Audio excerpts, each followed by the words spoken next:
વિધાનસભાની જે પેટા ચૂંટણી હતી તેની તારીખોનું એલાન થઈ ગયું છે અને આ એક સૌથી મોટા સમાચાર, કારણ કે જે પેટા ચૂંટણી તારીખોની રાહ જોઈ રહી હતી એ તમામ તારીખોનું આજે એલાન થઈ ગયું છે અને સત્તાવાર રીતે આ એક જે બ્રીફ આપવામાં આવ્યું ને એની અંદર 19મી જૂને કડી અને જે વિસાવદર વિધાનસભા છે તેની પેટા ચૂંટણી યોજાશે અને આખું શેડ્યુલ જોઈએ તો ગુજરાતની અંદર બે એવી બેઠકો હતી કે જ્યાં પેટા ચૂંટણી થવાની હતી અને એની અંદર કડી અને સાથે વિસાવદરની જે પેટા ચૂંટણી છે એની તારીખોનું એલાન થઈ ગયું છે અને 19મી જૂને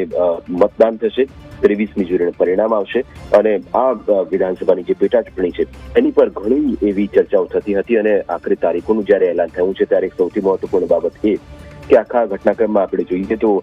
જેટલા પણ ચર્ચાઓ પણ હતી કોંગ્રેસ અને આમ આદમી પાર્ટીના ગઠબંધનની ચર્ચાઓ ચાલી, એ પછી આ વિધાનસભાની બેઠકની અંદર જે છેલ્લા ઘણા સમયથી જે હેપનિંગ ચાલતું હતું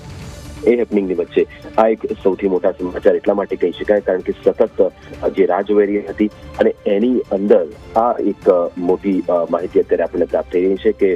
સત્તાવાર રીતે આ તારીખોનું એલાન થઈ ગયું છે અને જેની અંદર 19મી જૂને કડી અને વિસાવદરની જે વિધાનસભાની જે પેટા ચૂંટણી છે એની તારીખોનું અહીં એલાન થઈ ગયું છે. આવતીકાલે ઉમેદવારી ફોર્મ ભરવાના શરૂ થશે. 2 જૂને ફોર્મ ભરવાનો છેલ્લો દિવસ છે. 19મી જૂન 2025ના દિવસે મતદાન થશે અને 23મી જૂને પરિણામ જાહેર કરવામાં આવશે અને જેની અંદર આ બંને જે બેઠકો છે એટલે કે કડી અને સાથે સાથે જે વિસાવદરની બેઠક છે એ મુદ્દે પણ જે ચર્ચા ચાલતી હતી અને એની અંદર આ માહિતી મળી રહી છે. બીજું કે તમે જુઓ કે સતત જે અત્યાર સુધીના અપડેટ આવ્યા અને એની અંદર જે વિસાવદરની જ્યાં સુધી વાત છે, વિસાવદર એ ખૂબ જ હંમેશાથી ચર્ચાના કેન્દ્રસ્થાને આ બેઠક રહી છે અને કડી પણ ઉત્તર ગુજરાતની એક મહત્વપૂર્ણ બેઠક અને એ બેઠક પર પણ હંમેશા ચર્ચા રહેતી હોય છે. એટલે કે આ બંને સંદર્ભમાં તમે જુઓ કે ગુજરાતની સાથે સાથે કેરળની એક બેઠક છે, ઉપરાંત પંજાબની લુધિયાણાની એક બેઠક છે અને વેસ્ટ બેંગાલની કલીગંજની એક બેઠક છે. એટલે ટોટલ 5 એવી વિધાનસભાની 2 બેઠકો હતી કે જ્યાં પેટા ચૂંટણી થવાની હતી અને એ તારીખોનું અહીં એલાન થઈ ગયું છે. સાથે એ પણ અહીં સમજવા જેવું છે કે ચર્ચાઓ બીજેપી, કોંગ્રેસ અને આમ આદમી પાર્ટીની જ્યારે થતી હોય ત્યારે સ્વાભાવિક છે કે ગઠબંધનને લઈને છેલ્લા કેટલાય સમયથી બીજેપી,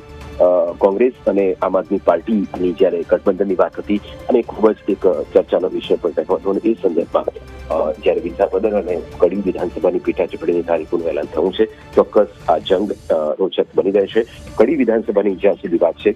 ખૂબ જ એક મહત્વપૂર્ણ બેઠક છે અને આ બેઠક પર હંમેશાથી વર્ચસ્વની લડાઈ રહી છે અને એ સંદર્ભમાં તમે